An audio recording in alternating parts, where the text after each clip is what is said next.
there. This is Julie Halston in Classical Julie in New York City, and you're listening to Dave's Gone By on UNC Radio.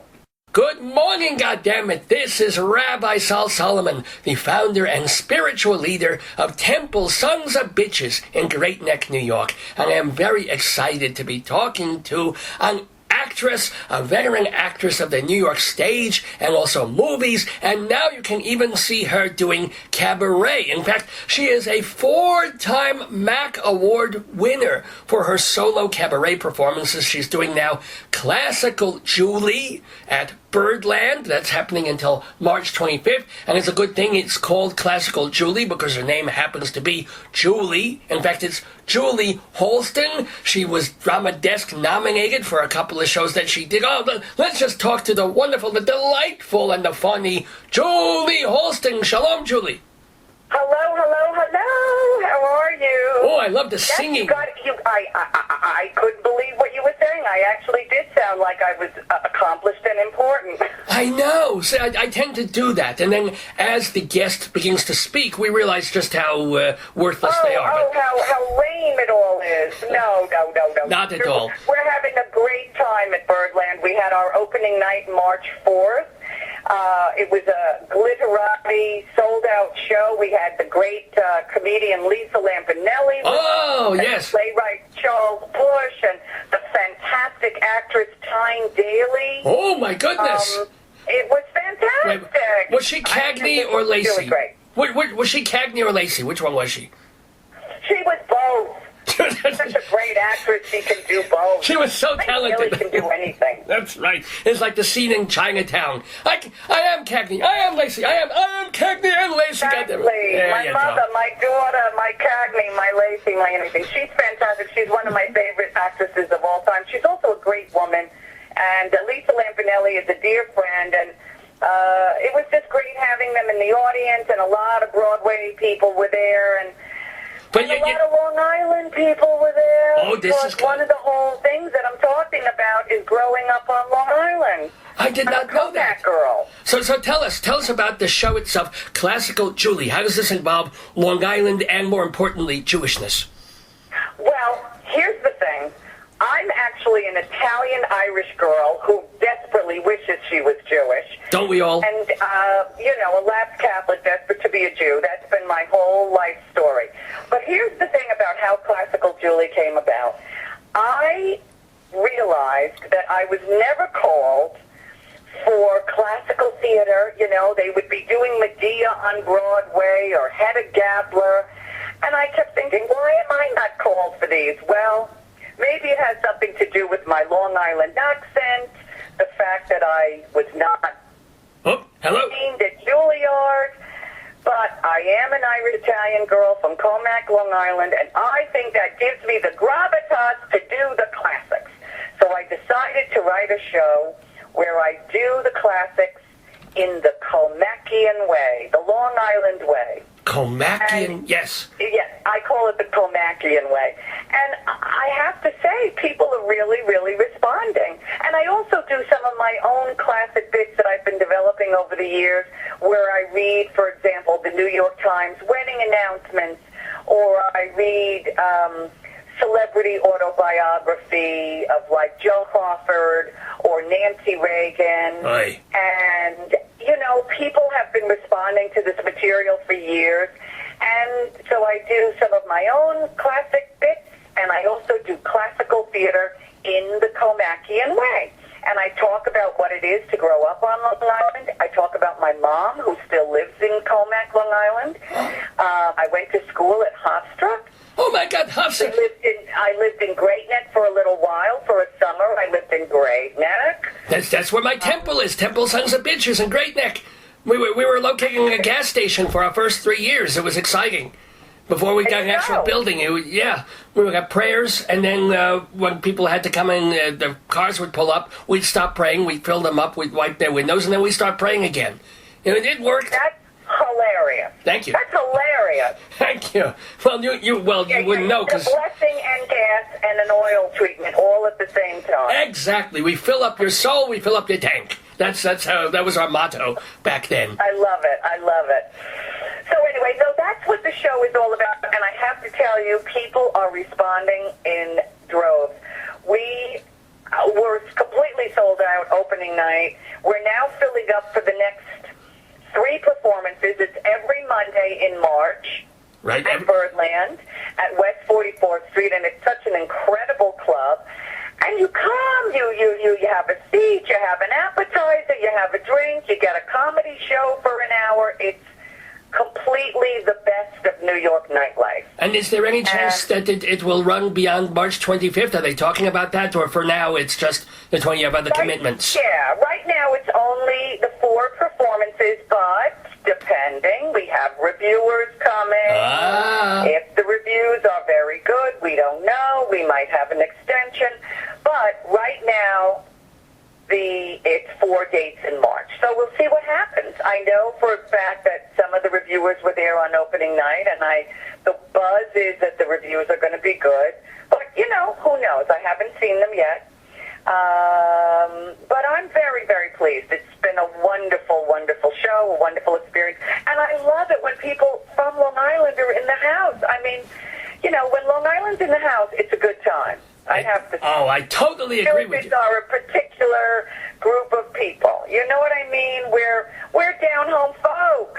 This is true. Or if they were hit with Hurricane Sandy, their homes are a half a mile away from where they were, but they're still down home. It's just sort of halfway in a pit. The spirit of Long Islanders you cannot top it. It's unbelievable. And you know what? At this time, I think everyone needs a laugh, don't we? Hello?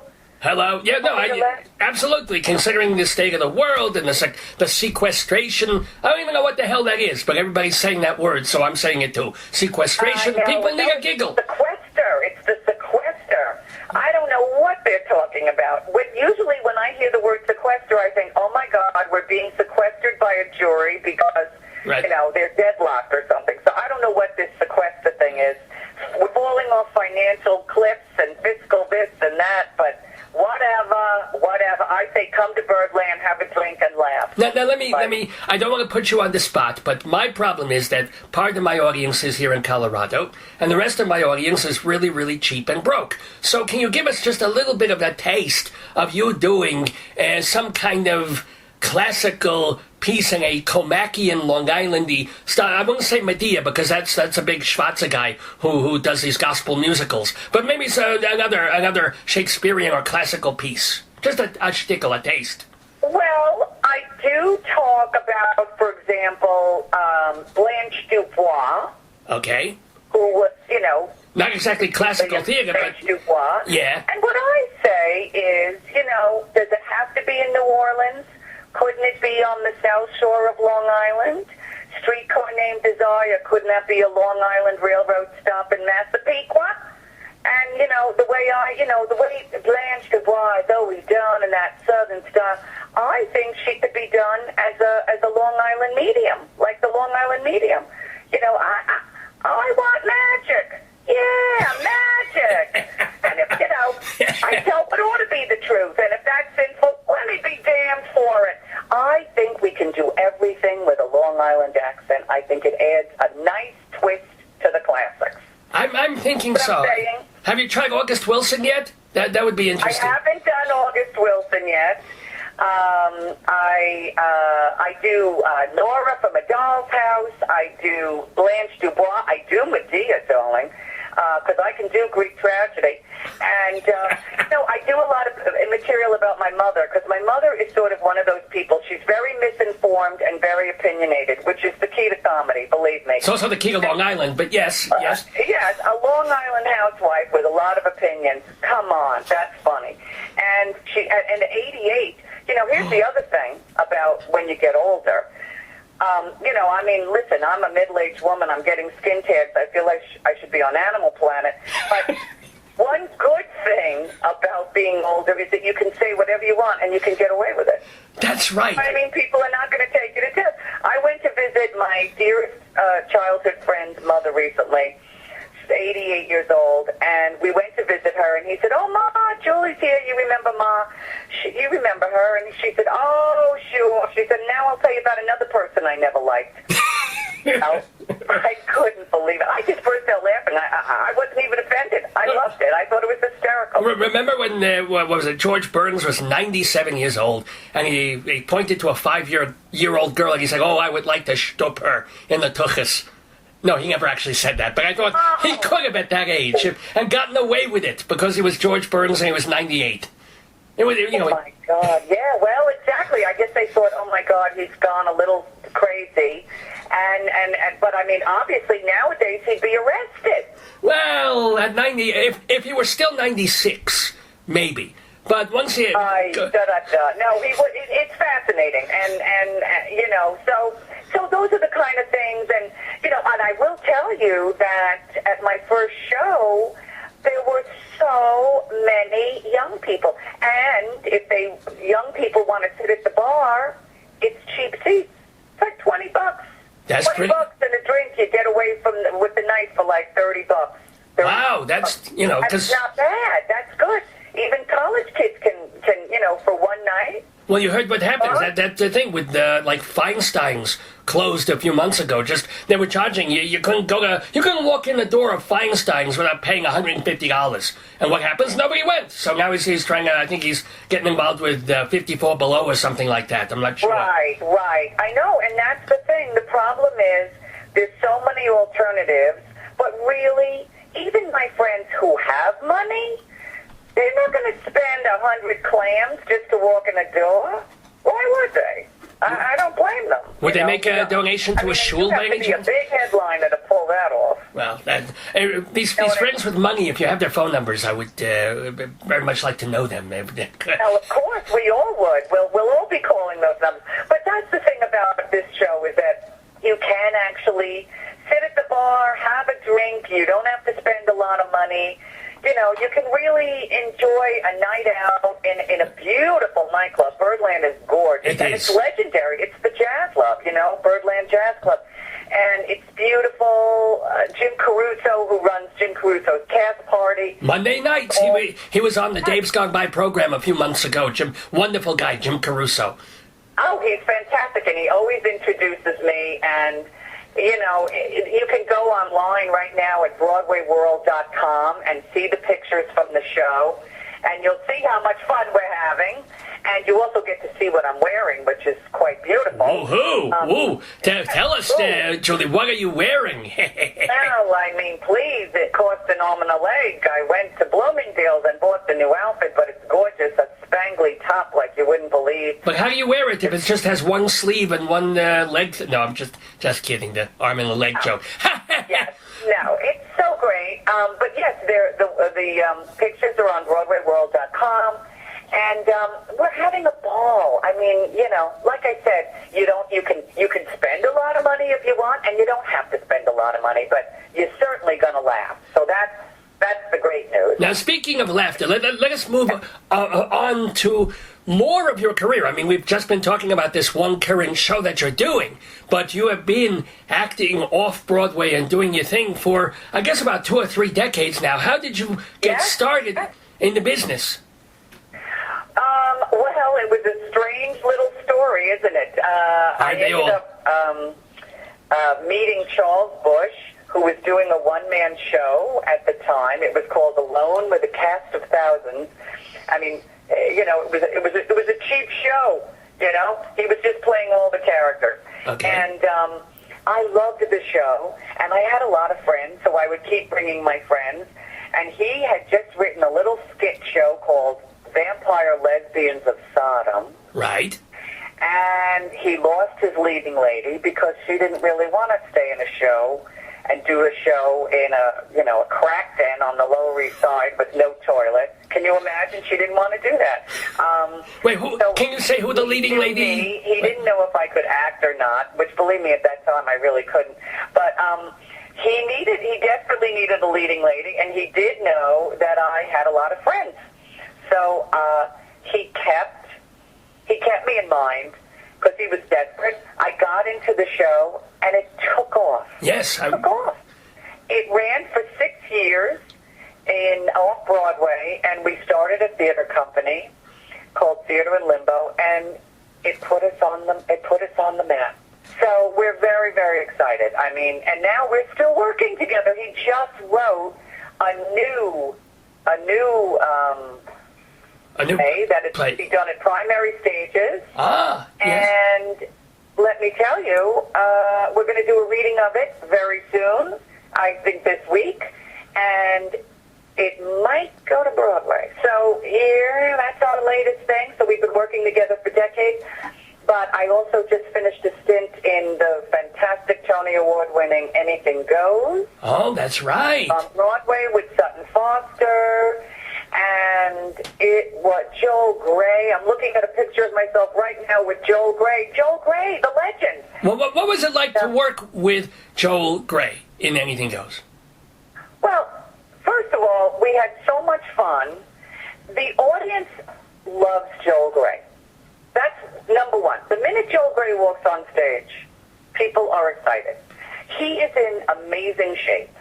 He looks 60 years old, and he is not 60. He is older than that. He's 61, isn't he? No, kidding. He's old. He's 80. I know. Yes. We had his 80th birthday party on the stage. Oh. He's in amazing shape. The minute Joel Grey is in a show, the audience is already full of love. We had so much fun. Every night was like a party, and he loved the cast. He would come, he would say hello to everybody. It was just a love fest. It was a family, and you bring that energy with you onto the stage. And plus you're doing a Cole Porter show that is so brilliant. The music is stunning. Kathleen Marshall directed it, and the choreography was stunning. It was beautifully directed. Everything, every design was gorgeous. It was fantastic. It was just one of the best, 8 or 9 months of my life. Oh, that's wonderful. That was incredible. That was Julie Halston's most recent Broadway show, but you've also been in other productions. Like I do want to ask about your experiences there. You were in The Women back in 2001. You were in Hairspray in 2002. That was your first Broadway musical. What was that like? Well, my first Broadway musical was actually, I did an encore production of The Boys from Syracuse, and then I was in Gypsy with Bernadette Peters, but that was a revival, obviously. Well, wait, I thought Hairspray was first, wasn't it? Or you? No, Hairspray was after Gypsy. Oh, I'm sorry. Oops. That was amazing. That was absolutely amazing. And, because, to do a legendary show like that and to play a stripper, come on, got to have a gimmick, come on. You were Electra, yes. Yeah, Sam Mendes directed it. It was just an extraordinary event. I will never forget our opening night.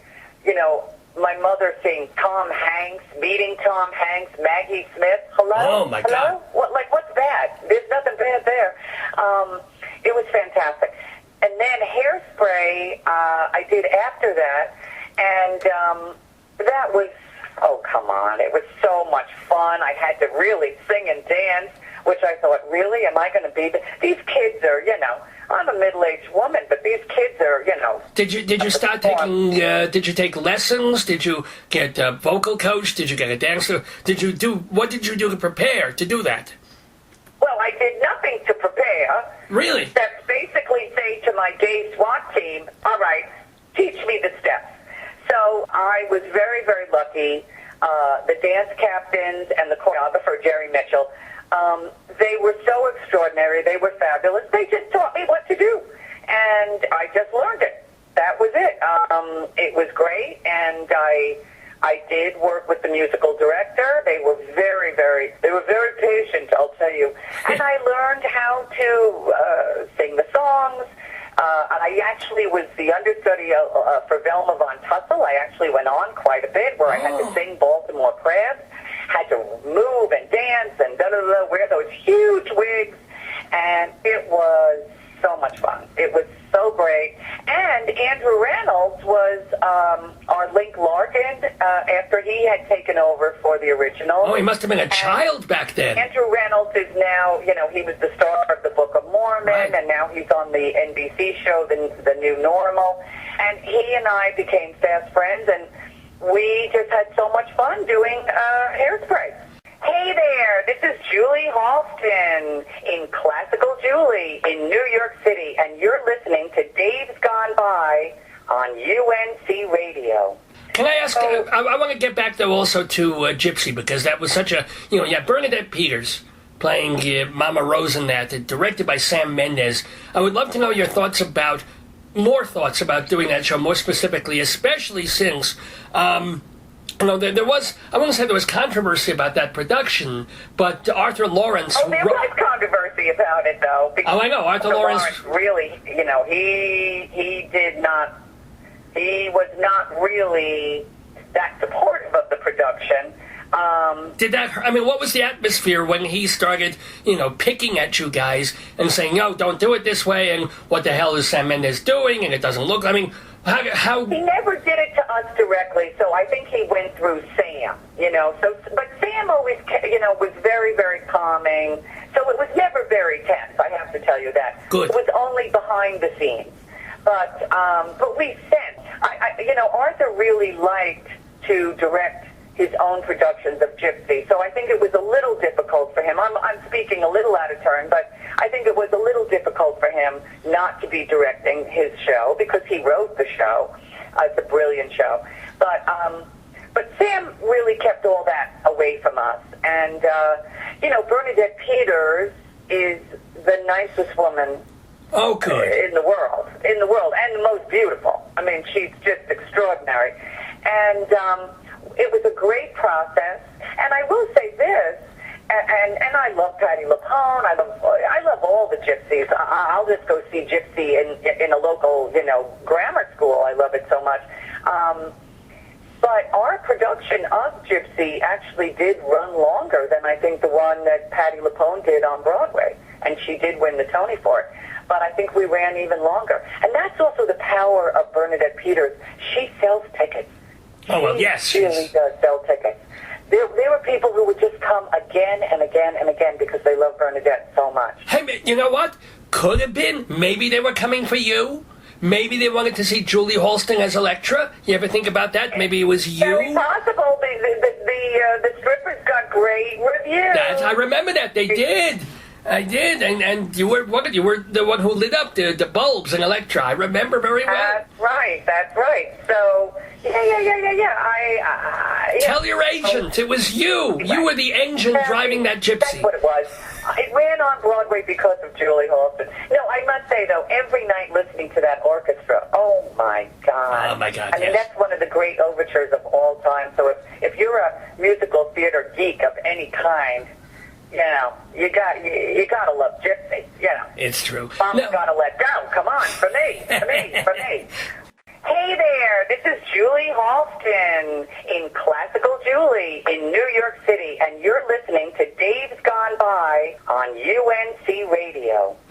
Every experience is great. The Women was a wild experience. We sold out the show before I think we even started the run. And there was nudity in that show. Jennifer Tilly actually was nude and stood up in a bathtub. People were shocked.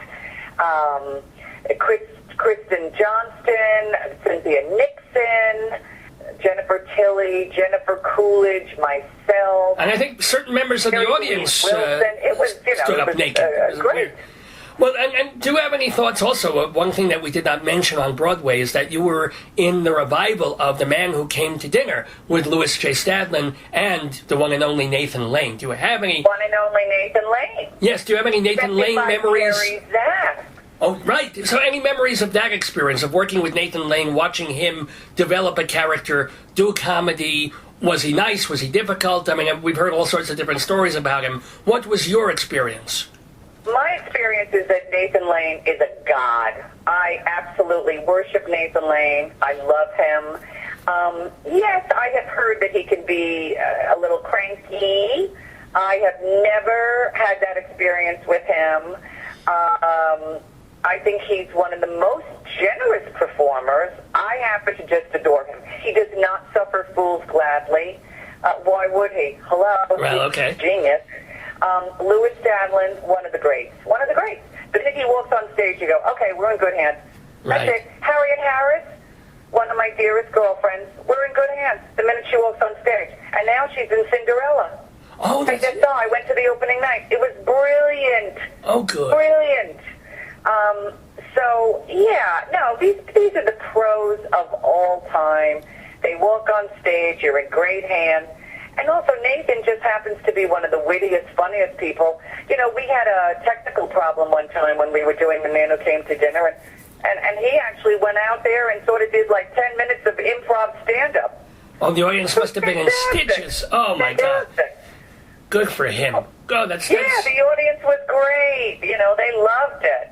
So, no, it's all great. It really is, I have to say. I'm not and I can be as gossipy as the next person, but, you know, really, I have nothing bad to say about any of these things. I'm not looking for dirt. I'm looking for anecdotes and stories. They can be wonderful, happy, positive stories. I just would love to know the things that only you would know because you lived them, and we didn't backstage. You know, that's the thing.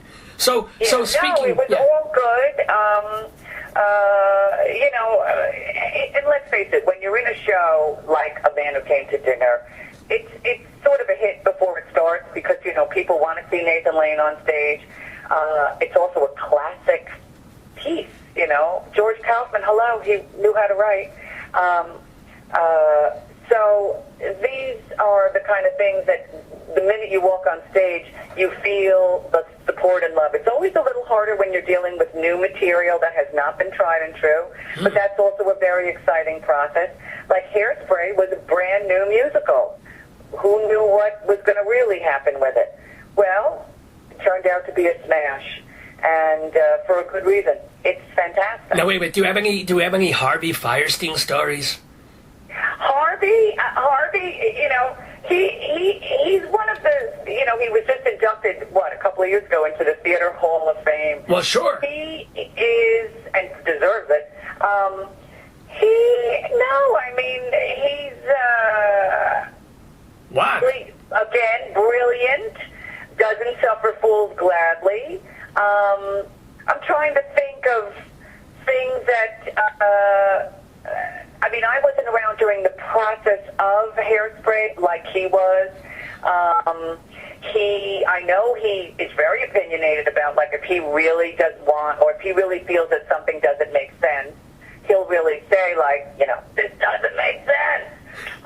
Did you know he was my vocal coach, by the way? No, just kidding. Yes. No. And, you know, everyone knows the way Harvey speaks and love him for it. He helps develop things along the way because he's so smart. Right. And now he's developing Kinky Boots, which is coming to Broadway. That's the Cyndi Lauper musical, yes. And he's very smart. He knows how to figure things out. He's like, okay, that doesn't make sense. Let's do this. Let's do that. He's got more irons in the fire than, you know, a fire official. I was wondering where you would go with that. Yes. Now, Julie Halston. He's always doing something. He's you know, one of the creative geniuses of the theater. I don't have any dirt. I'm not. As I said, I'm not looking for dirt. I'm looking necessarily. Anecdotes. Yeah. No, I mean he was very helpful in creating, I think, his character. He, you know, like I said, he has opinions. It was fun when, you know, I used to go visit him because I live right around the block from the Neil Simon Theater. Oh, nice. I used to go visit him. He had a really amazing open-door policy about his dressing room. You could always go visit Harvey at his dressing room. And he had pictures all over the wall of everyone involved with the production.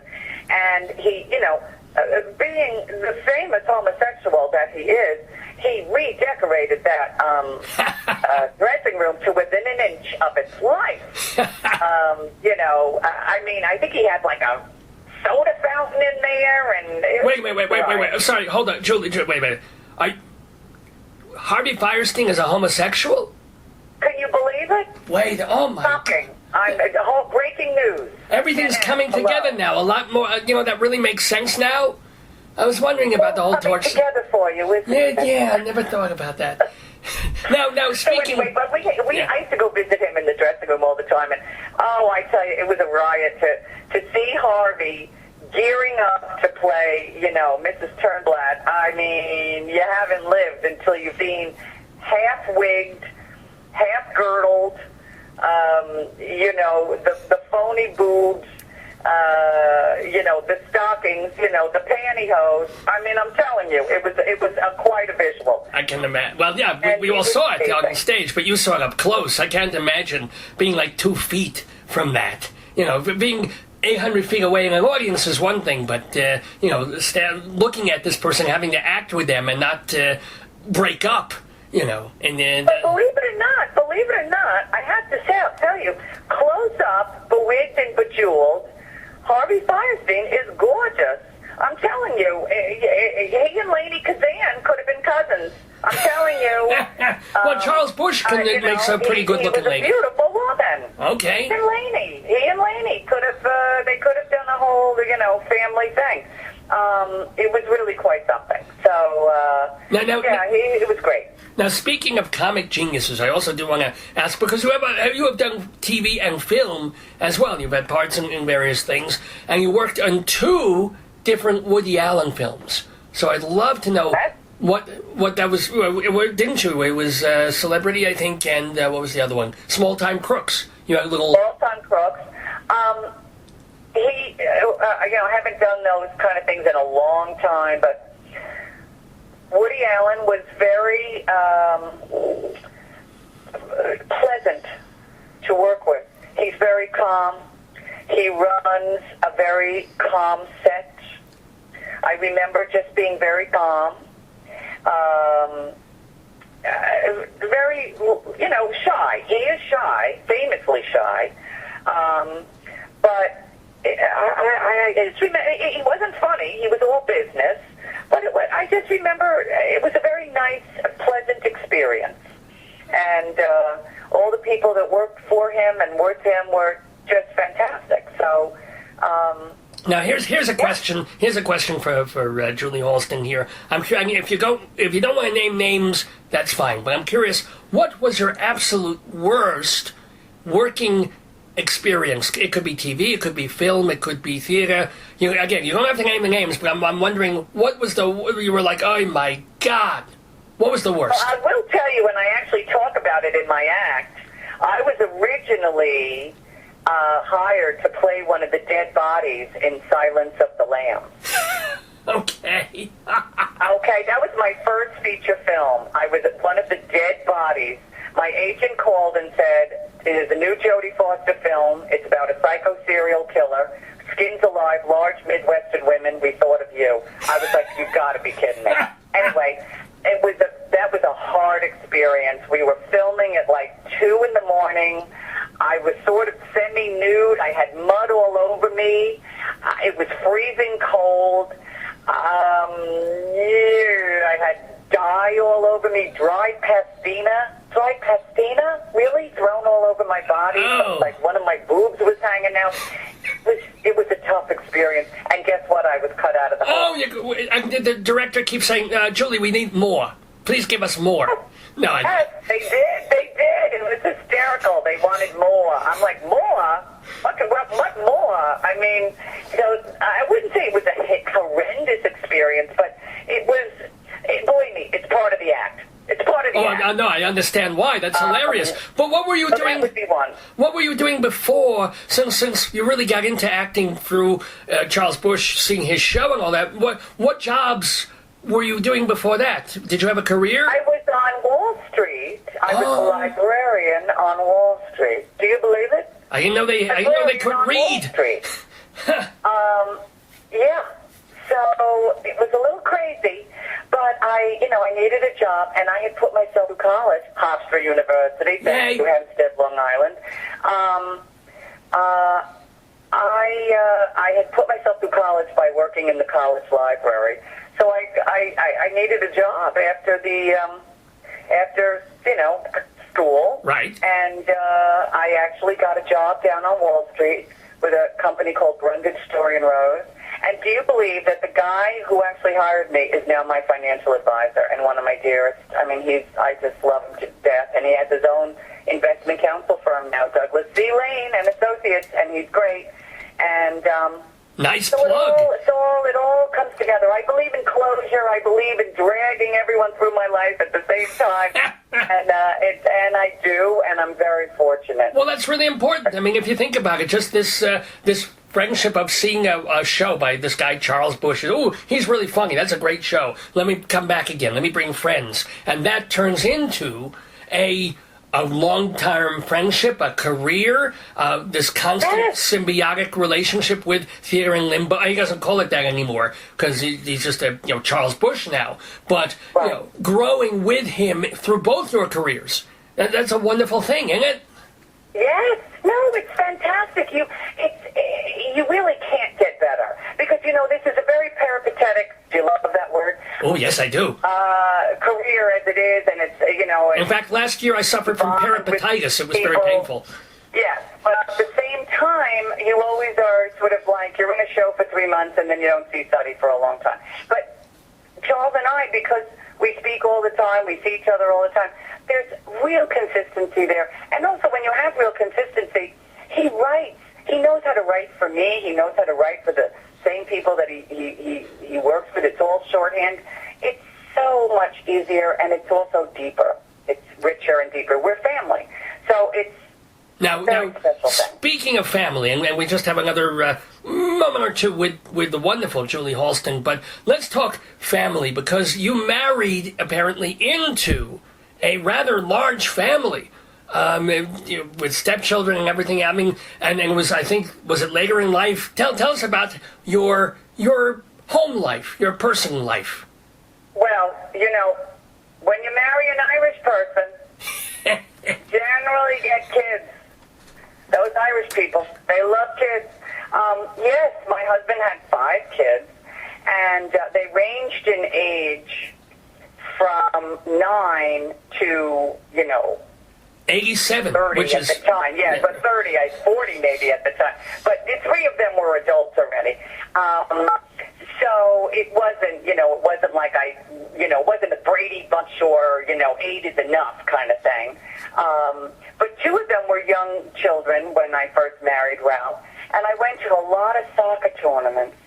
And, oh my God, up and down the East Coast, there was a lot of soccer tournaments. And let me tell you, I never knew anything about soccer, and I suddenly learned what offsides was all about and read all these flags. And I was like, really? This is not the glamorous life I thought.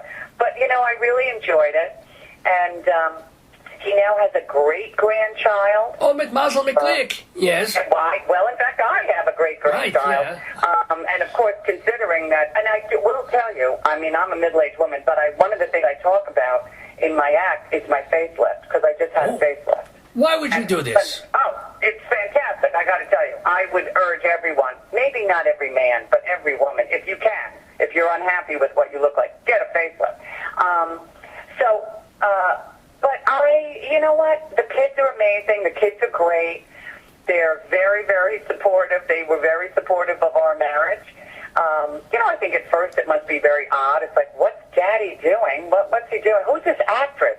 This actress with the gay following. What's going on here? And, were you married before? Right. Was this I was married, yes, when I was very young. I think I was 10 and I think he was 12. Yes. It was in the Ozarks, yes. Yes. I was married to my college sweetheart for 6 years, and then it was like we looked at each other and said, what? What's going on here? Well, who are you? But wait, we're 10 and 12. This is not a good idea. So, and then I was single for, 9-10 years, and it was very sort of Sex in the City, Being in the 80s, in the single life in the 80s in New York City, it was quite the thing. And then I met Ralph. He interviewed me he worked for 1010 Wins, which was the all-news radio station, biggest all-news radio station, I believe, still in the country. And he interviewed me, and that was the end of it. Boom, we got married. Oh, my, wow. How long was the courtship? The courtship was not that long. I think after 4 months, wow, we decided, let's do this. And but we met July of 1991 and we married August of 92. But I think after 4 or 5 months we decided. You knew that it was going to be permanent. Yeah. Well, I was 35 years old. I wasn't a kid anymore, and he was, 50. So it was like, let's do this. What are we? We're going to have a 10-year engagement? No, crazy. So we just did Now I think Some also did it. people would want to know. Decades ago. Right? Yeah, that's right. You'll fairly soon. You'll be coming up on your silver anniversary, God willing. Yes. Can you believe it? Yes. So I'm very, very, very grateful. It's been quite a great journey, honey. It really is. I'm sure. But the other thing is, I'm sure people would want to know is, does he's no longer at INS. I think he works with Howard Stern over at Sirius. He works for Howard Stern. He's the anchorman for the Howard 100 News. People who have Sirius XM hear him every day. And, he does have one of the most mellifluous, fantastic voices in the world. Howard is an amazing genius, a fantastic employer. Good. It's been a great 7 years. And I think Howard's show is better than ever. He really is. He's just amazing, funny, hilarious, smart. He's just great. And the Howard 100 News team is just fantastic. And, of course, they can sort of say whatever they want, and that's fun, too. But Ralph is definitely the anchor man.